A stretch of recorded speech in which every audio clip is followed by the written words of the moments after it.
You shall not sacrifice to the Lord your God an ox or a sheep in which is a blemish, any defect whatever, for that is an abomination to the Lord your God.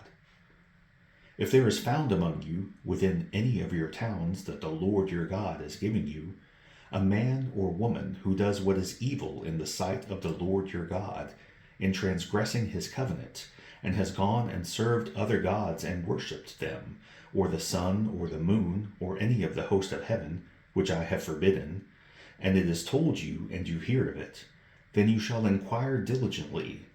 And if it is true and certain that such an abomination has been done in Israel, then you shall bring out to your gates that man or woman who has done this evil thing, and you shall stone that man or woman to death with stones.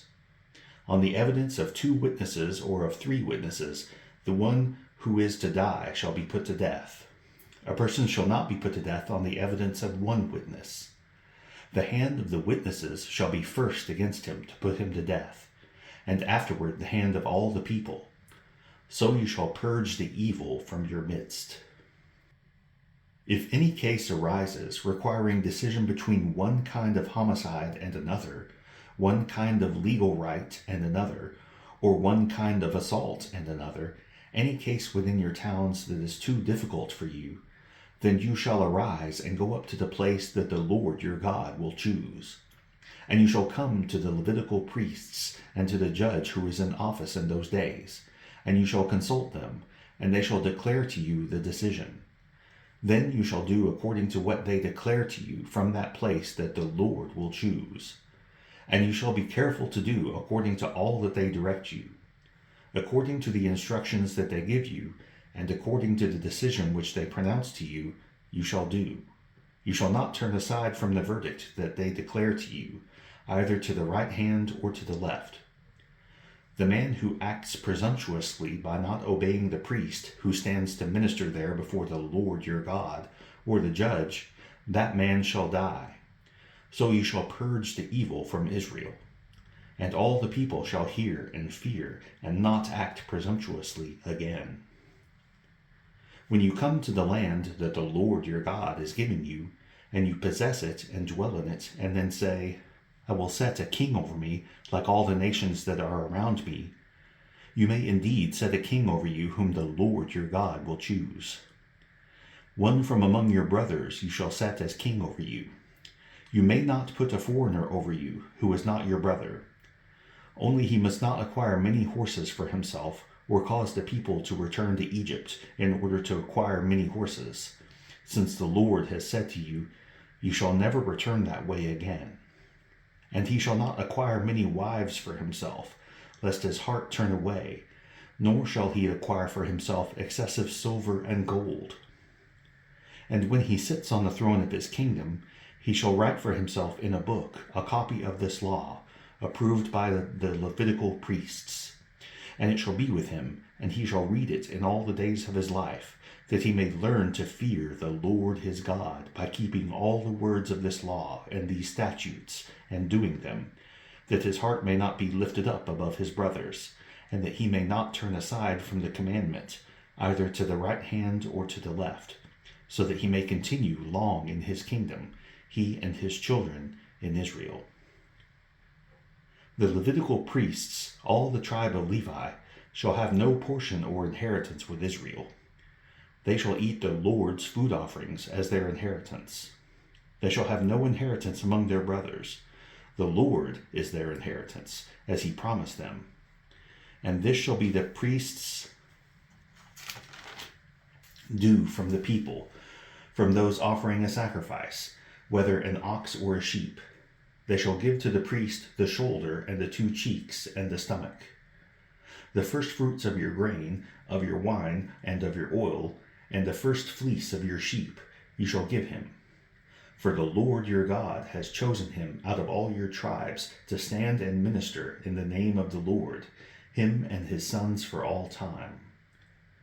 And if a Levite comes from any of your towns out of all Israel, where he lives, and he may come when he desires, to the place that the Lord will choose, and ministers in the name of the Lord his God, like all his fellow Levites who stand to minister there before the Lord, then he may have equal portions to eat, besides what he receives from the sale of his patrimony.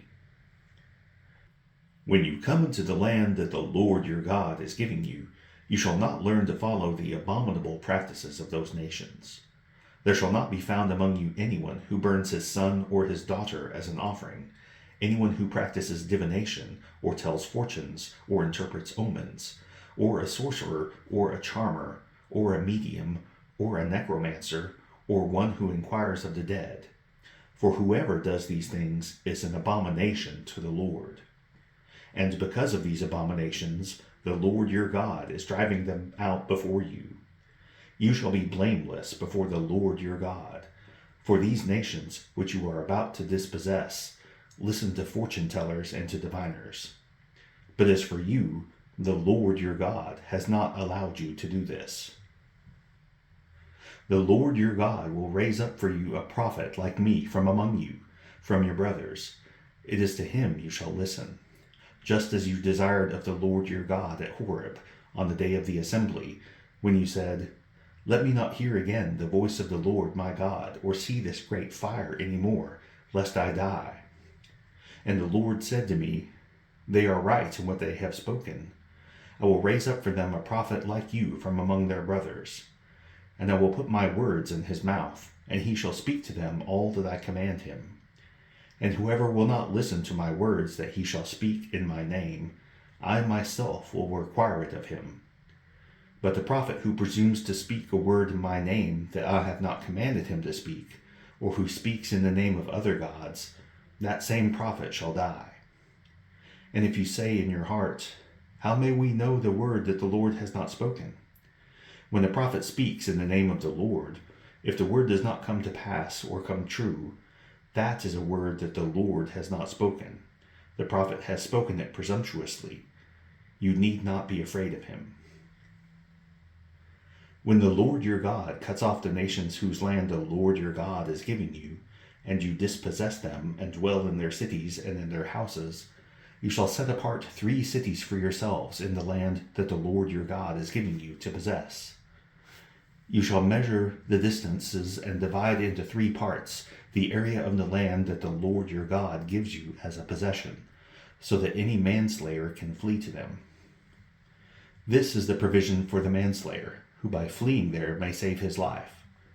If anyone kills his neighbor unintentionally without having hated him in the past, as when someone goes into the forest with his neighbor to cut wood, and his hand swings the axe to cut down a tree, and the head slips from the handle and strikes his neighbor so that he dies, he may flee to one of these cities and live, lest the avenger of blood in hot anger pursue the manslayer and overtake him, because the way is long, and strike him fatally, though the man did not deserve to die, since he had not hated his neighbor in the past. Therefore I command you, you shall set apart 3 cities. And if the Lord your God enlarges your territory, as he has sworn to your fathers, and gives you all the land that he promised to give to your fathers, provided you are careful to keep all this commandment, which I command you today, by loving the Lord your God and by walking ever in his ways, then you shall add 3 other cities to these 3, lest innocent blood be shed in your land that the Lord your God is giving you for an inheritance, and so the guilt of bloodshed be upon you. But if anyone hates his neighbor and lies in wait for him and attacks him and strikes him fatally so that he dies, and he flees into one of these cities, then the elders of his city shall send and take him from there and hand him over to the avenger of blood so that he may die. Your eye shall not pity him, but you shall purge the guilt of innocent blood from Israel, so that it may be well with you.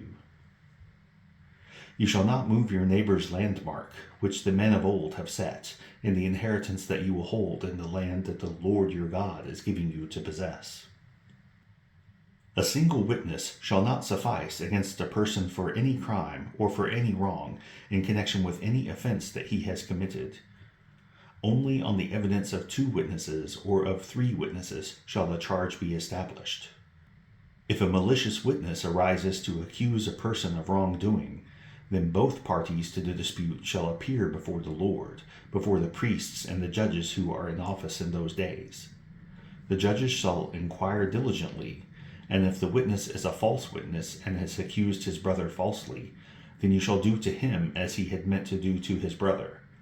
So you shall purge the evil from your midst. And the rest shall hear and fear, and shall never again commit any such evil among you. Your eye shall not pity.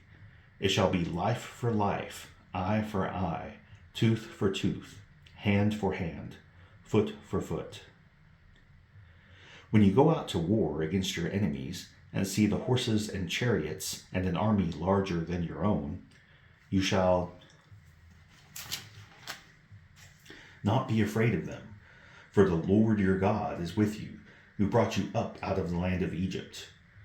And when you draw near to the battle, the priest shall come forward and speak to the people, and shall say to them, Hear, O Israel, today you are drawing near for battle against your enemies.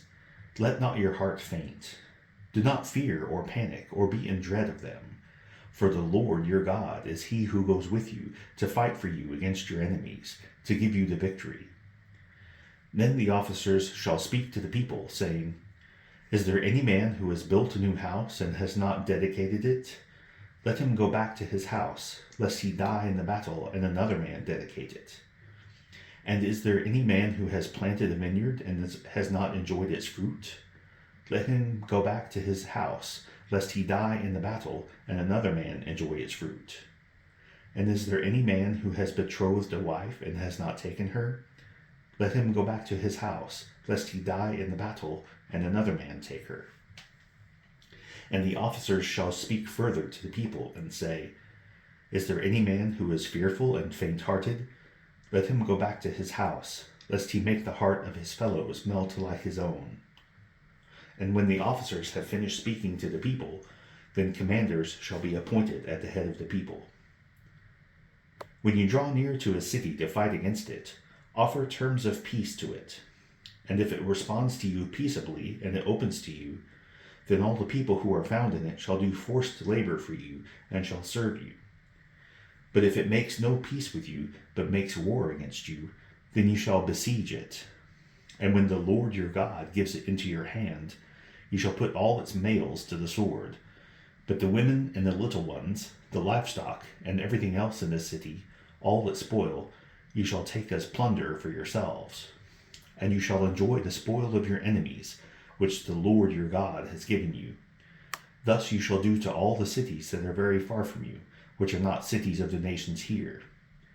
But in the cities of these peoples that the Lord your God is giving you for an inheritance, you shall save alive nothing that breathes, but you shall devote them to complete destruction, the Hittites and the Amorites, the Canaanites and the Perizzites, the Hivites and the Jebusites, as the Lord your God has commanded, that they may not teach you to do anything to all their abominable practices that they have done for their gods, and so you sin against the Lord your God. When you besiege a city for a long time, making war against it in order to take it, you shall not destroy its trees by wielding an axe against them. You may eat from them, but you shall not cut them down. Are the trees in the field human that they should be besieged by you? Only the trees that you know are not trees for food you may destroy and cut down, that you may build siege works against the city that makes war with you until it falls. Psalm 59. Deliver me from my enemies, O my God. Protect me from those who rise up against me. Deliver me from those who work evil, and save me from bloodthirsty men. For behold, they lie in wait for my life. Fierce men stir up strife against me. For no transgression or sin of mine, O Lord, for no fault of mine, they run and make ready. Awake, come to meet me, and see. You, Lord God of hosts, are God of Israel. Rouse yourself to punish all the nations. Spare none of those who treacherously plot evil. Each evening they come back, howling like dogs and prowling about the city. There they are, bellowing with their mouths, with swords in their lips. For who, they think, will hear us? But you, O Lord, laugh at them.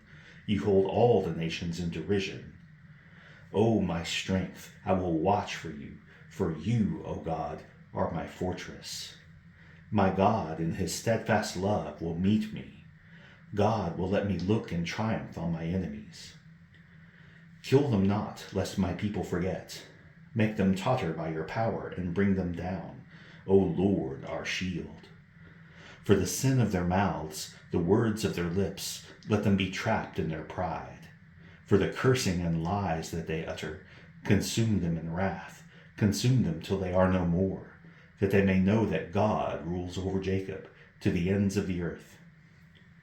Each evening they come back, howling like dogs and prowling about the city. They wander about for food and growl if they do not get their fill. But I will sing of your strength. I will sing aloud of your steadfast love in the morning. For you have been to me a fortress and a refuge in the day of my distress. O my strength, I will sing praises to you. For you, O God, are my fortress, the God who shows me steadfast love.